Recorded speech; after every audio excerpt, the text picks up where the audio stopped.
Hi, my name's Jo Bingham. I'm a watercolourist based here in Cairns in Australia. However, I have just been on a trip back to the UK where it was very cold and wet, but the scenery was stunning and I managed to capture some of the, I caught the end of the autumn, or the autumn leaves were falling off the trees and they're just beautiful. So I managed to get a few photographs and this is one of them. So it's the autumn trees. So I really love the way that the sky really sets off these orange and brown leaves. So that's what I'm going to try and capture in today's watercolour. We're going to go from start to finish, from drawing to the end of the painting. Now, since I've been back, it is raining out there and it's very overcast, so I've put extra lights on. Just hope that it's good enough for you to see and that we don't get too much interference from the rain. But we'll just see how we go. So we're going to start the painting now. Okay, so I have here my reference photograph and my paper, which is a Bao Hong 300 gram cold pressed watercolour paper. So when I'm drawing up something like a landscape, I try and get away with as little drawing as I possibly can, because it really doesn't matter whether it's an accurate depiction of the photograph or not. So long as I'm getting the vibe, I'm getting I'm capturing something about the image, that's all I'm worried about. So I'm just going to put my very low horizon line in down here, and I will put a couple of these branches up here just to give me a guide, and I don't just sort of paint over everything when it comes to branches. It's nice to keep a couple of clean ones. And then there's another one about there, and then you've got the trunk coming. It comes below the horizon line, somewhere there. So that's really as much drawing as I need for this stage. So we're now going to paint that beautiful sky. Now the thing about when you're painting a sky is, and you've got trees in front of it, is not to paint the whole of the top section of the painting with a strong blue or whatever colour the sky is. Try and paint your blues quite vibrant on this side, but really just try and fade them out, and don't paint around the shape as well with trees. Well, you'll see when I'm demonstrating it how I do it. Okay, I've got some cobalt blue ready to go for my sky because it's a beautiful colour, and it's very reminiscent of a bright blue sky. So got a nice big flat brush, and we're just going to wet this sky. I'm just going to move my reference picture out of the way so I don't get it too wet.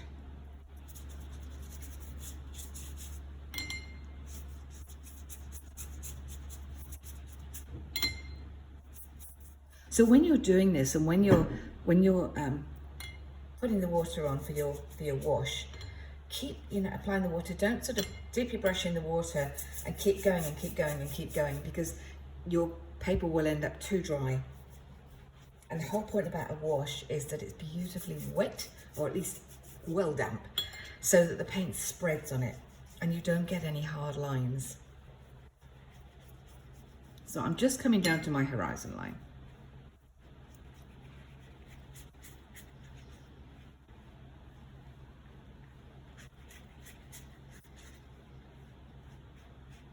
Okay, I think that's all beautifully wet. Now I'm going to change to a round brush, a nice big soft round brush. You can use a mop brush, but this is quite a small painting, so I don't think I need something as large as a mop brush. We'll go with a number 10 round brush. Now,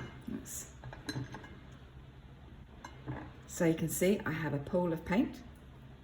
Oops, that's a good splash, isn't it? I forgot to get my trusty kitchen towel, which is great for everything. Let's just mop that up. Right. All right, here we go. You can sort of see. Let's move that back so you get a better view. So you can see my sky.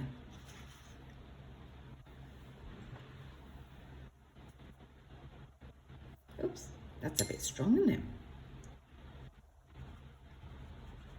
Although always remember that, you know, watercolour does dry lighter.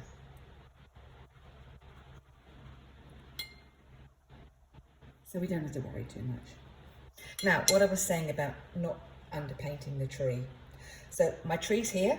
I don't want to put too much blue under there. I don't want the paints to be fighting each other, you know, the blue and the oranges.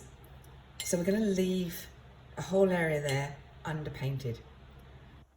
But what I was saying to avoid is don't paint around, don't draw the edge of your tree and then only bring your paint up to a certain point, because you can still see there are areas in that tree where there is a little bit of blue sky. And because I've wet it so, you know, so much, I can sit and talk to you, and, you know, it's still a bit wet when I go and put some more paint on.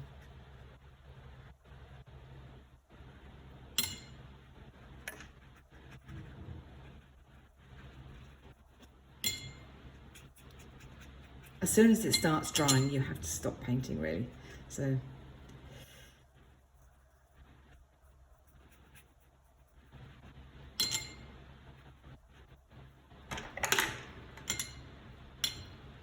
I am just re-wetting this bit up here.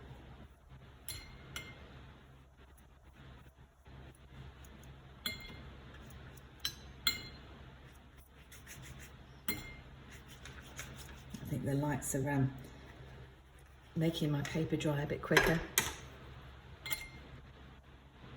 But I want it nice and gentle. So when you come towards the horizon, your colours automatically get lighter. So when you get down here, you want a very light blue coming across there.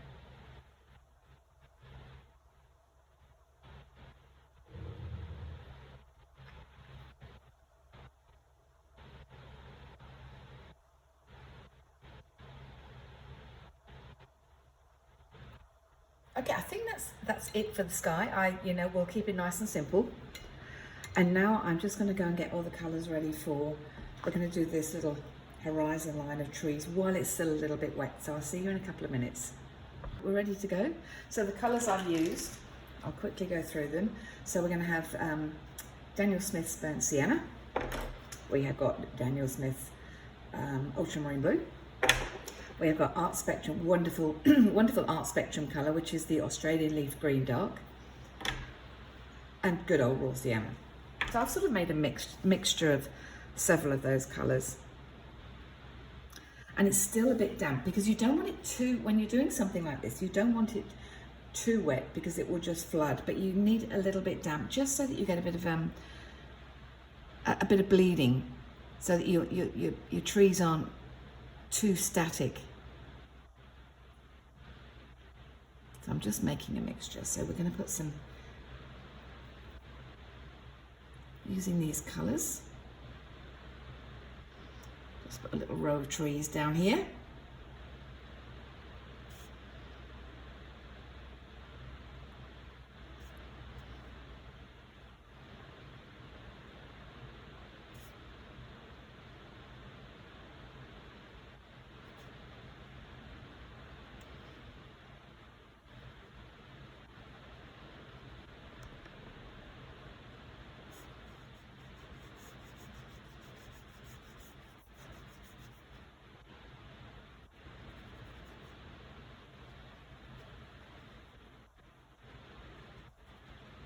So once you've done that type of thing, then just go back, quickly assess whether you need to put any more colour or take any out. But can you see there's just a little bit of bleeding at the top?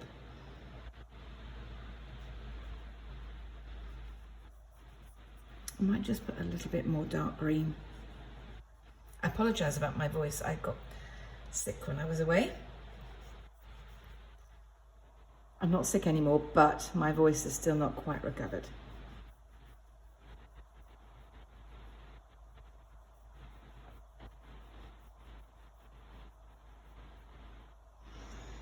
Okay, that's kind of all you need. You don't need to go into great details because it's in the background.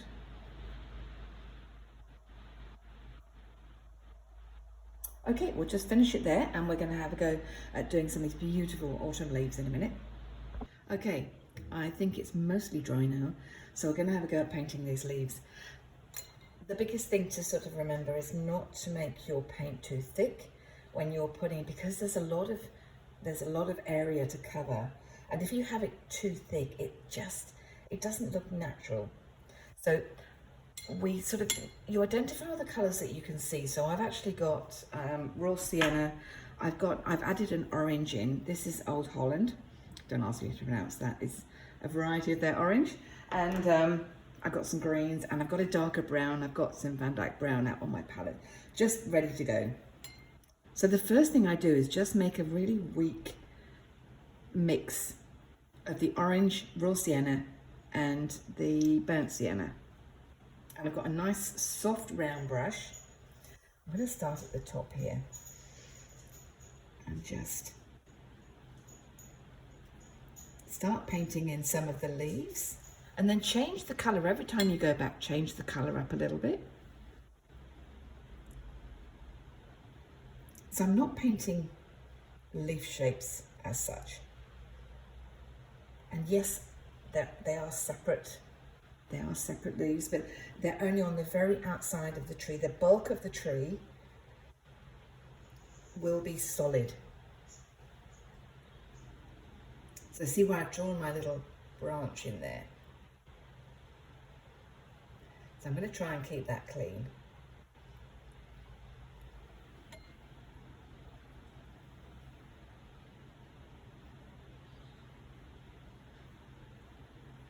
But I'm leaving plenty of the sky through these leaves. I'm going to add some of the Van Dyke brown as I come down.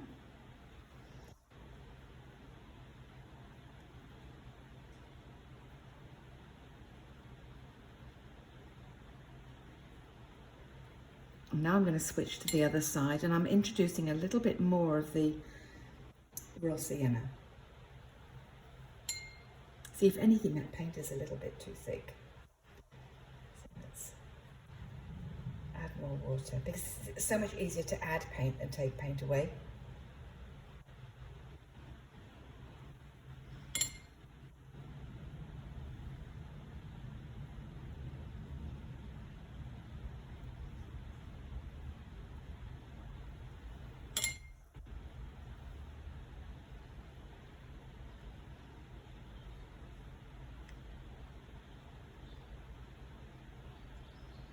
And so that as I come down, I'm going to get a little bit looser.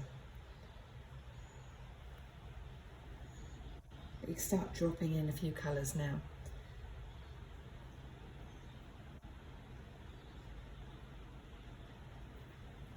I'm getting a bit greener, I think, as I'm coming down this side. I'm going to start dropping a few greens in, because the colour changes.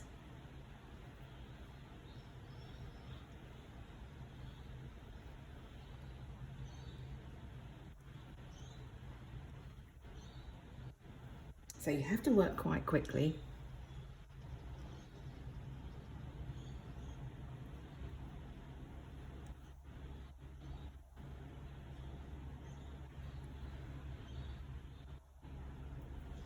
And my paint's getting stronger as I get down.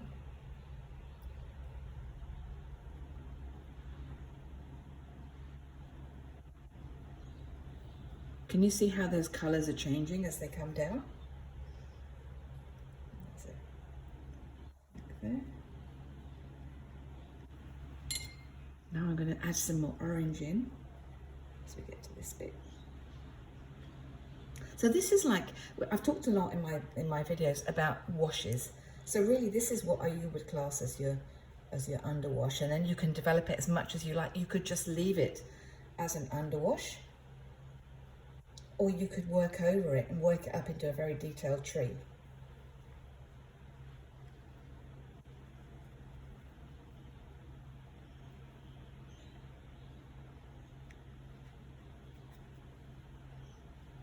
Now I want sort of right at this outside. Can you see why you don't want to have a really bright blue around the edge of your tree?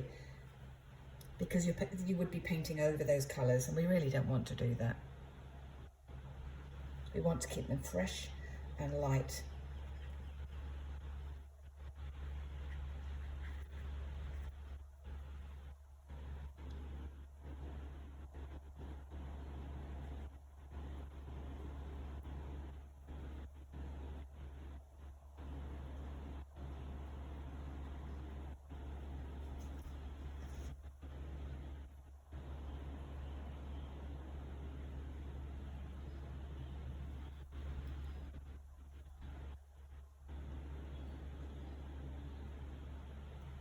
Right, and we'll start adding some of these greens in, again, as we get down here.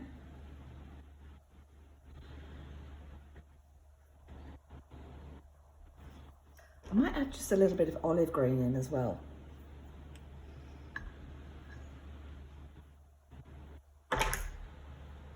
Which is a slightly brighter green, just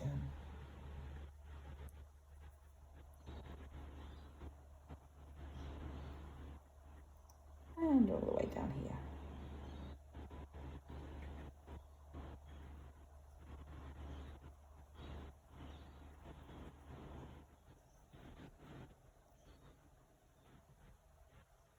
I want to make this bottom bit very, very loose.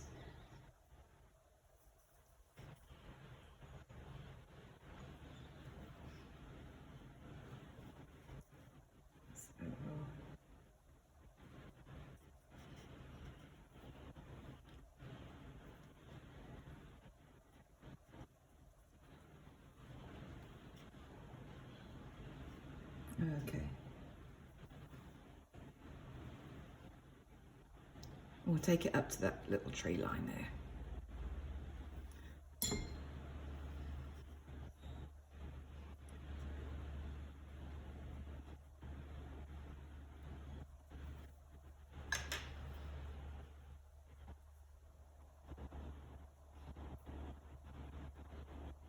Okay, so we've got most of the tree in there. So the next thing I do is I'm going to get a very small round brush, and I'm just going to start. In fact, I might even get a rigger.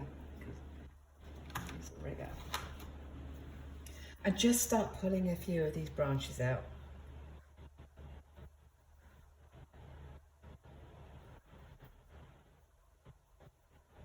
So we do want a nice dark brown or blue or something like that. Right, can you see right up here?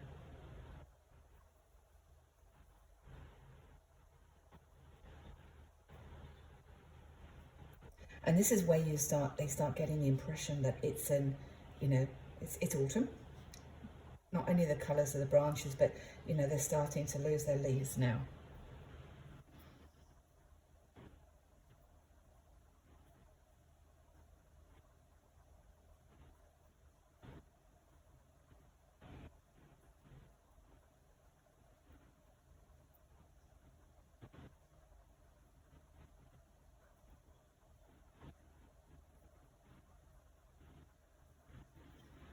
Right, and we'll start doing a couple up here. So we can, where we got all these funny little dots at the top, we can join them up now.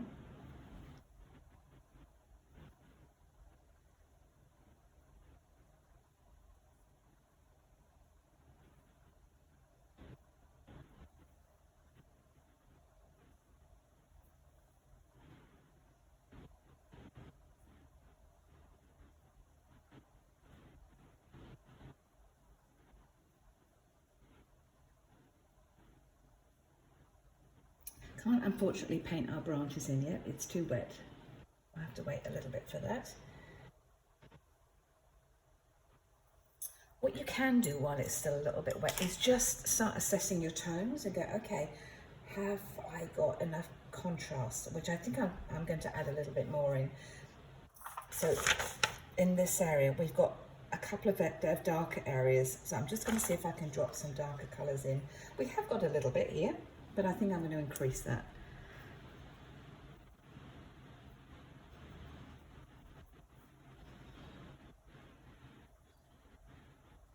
So I just keep my brush on the paper and just push it around. I push my paint around. So I'm using Australian Green Leaf Dark, a little bit of olive and some Van Dyke Brown. So what I'm doing is I'm effectively painting shadow. So I'm painting where the light isn't going, underneath all of those leaves.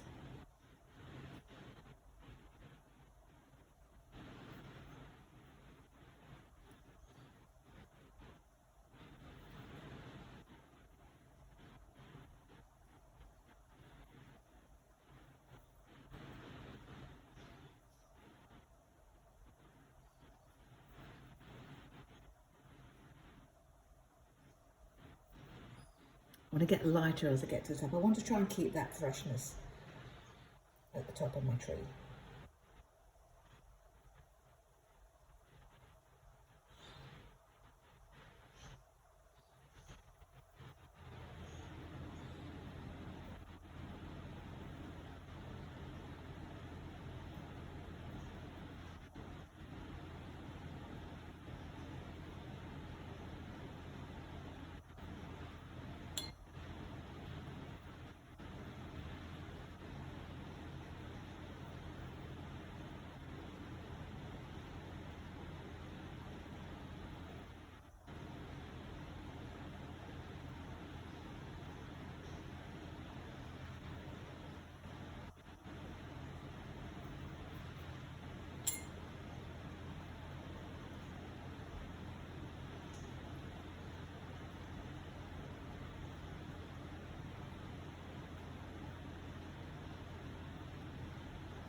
Okay, I think I'll leave it there until it's dry and then I can start putting the branches in.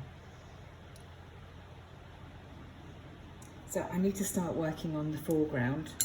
I'm just going to go and prepare my colours. See you in a minute.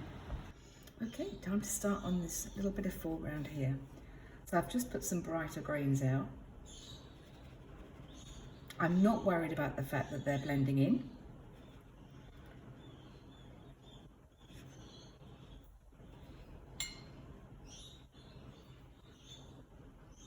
You can still leave some little bits of white paper because we don't use white paint. So it keeps it nice and fresh when you leave the paper through it.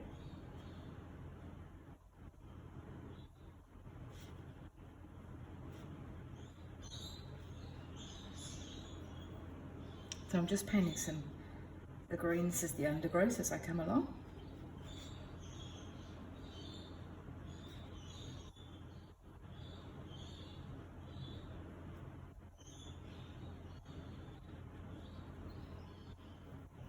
Just use whatever greens you've got to hand.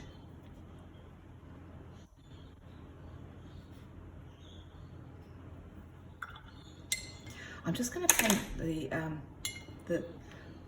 I won't say lawn, the field to the side. So so I've got my trusty flat brush. And then you just draw it across. Can you see, because it's a cold pressed, it's left a little bit of the white of the paper, which is actually quite nice. It's like the sun reflecting off it.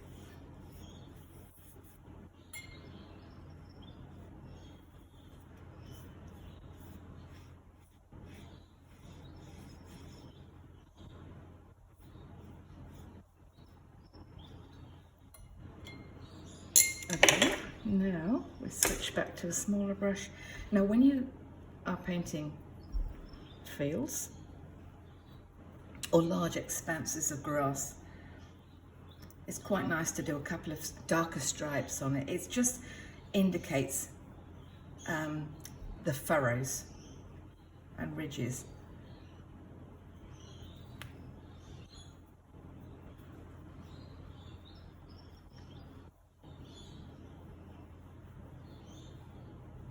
You have to do them really quickly, pull them across. And it's just starting to dry off, so we can start adding a few grass type marks.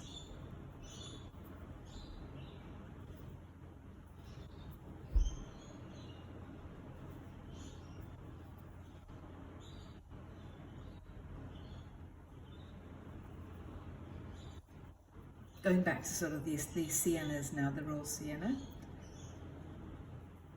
to paint this dry grass down here.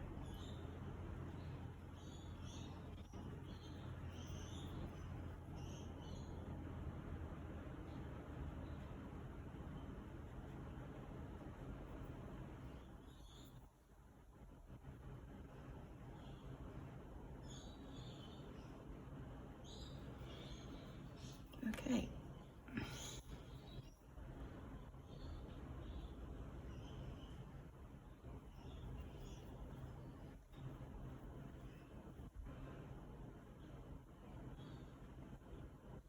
I'm just sort of cross-hatching them a little bit. Okay.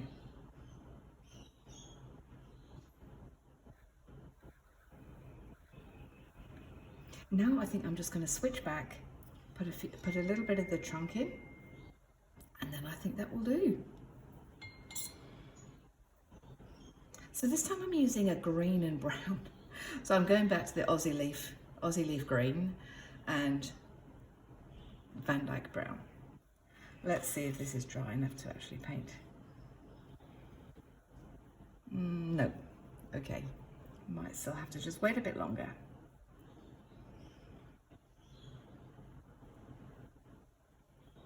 Okay, I'll just close the video off there for a few minutes, let it dry, and we'll come back and finish it off.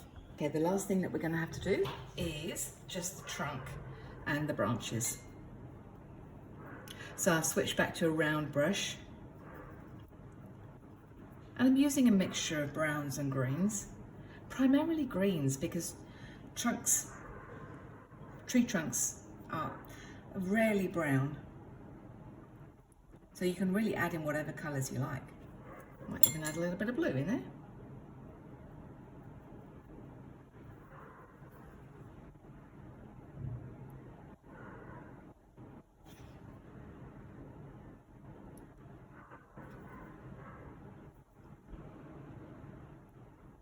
So now I'm just painting around where these leaves are. And this has to be quite dark because you need to contrast it with, you know, all the foliage.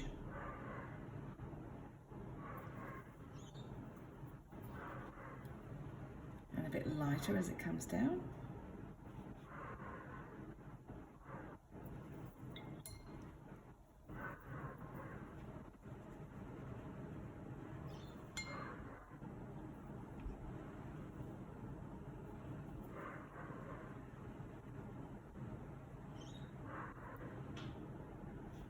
And now I'm going to paint carefully around the long grass.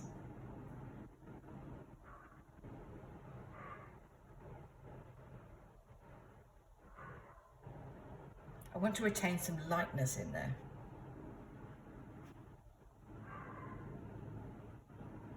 And then you can just go and adjust it if you want to make it darker or lighter. I might just drop some darker colours up there. Okay, so that's the bottom one. Then we've got this one here.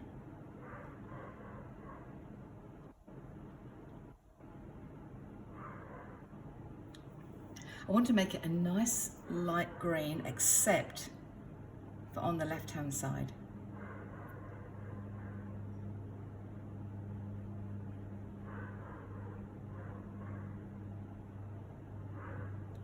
So on that left-hand side, using my nice dark green.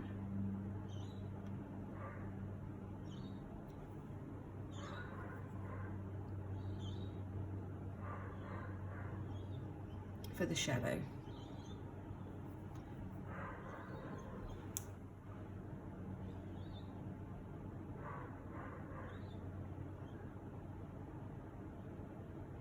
And then the last one is this this branch up here.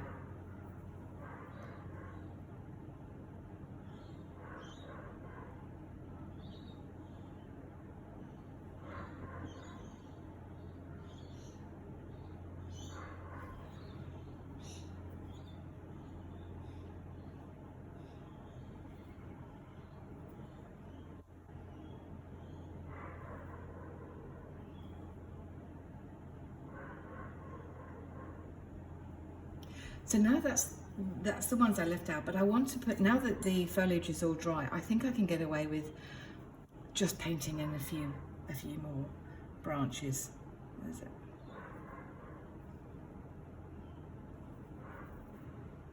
Coming out too dark.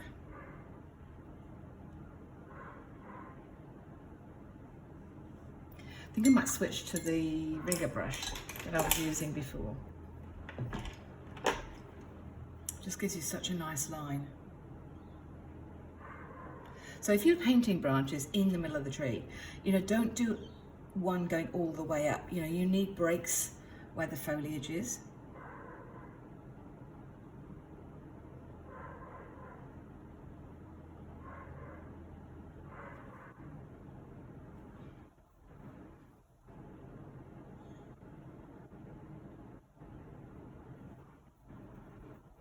And again, vary your colour. So trying to bring in some more green as we get up higher here.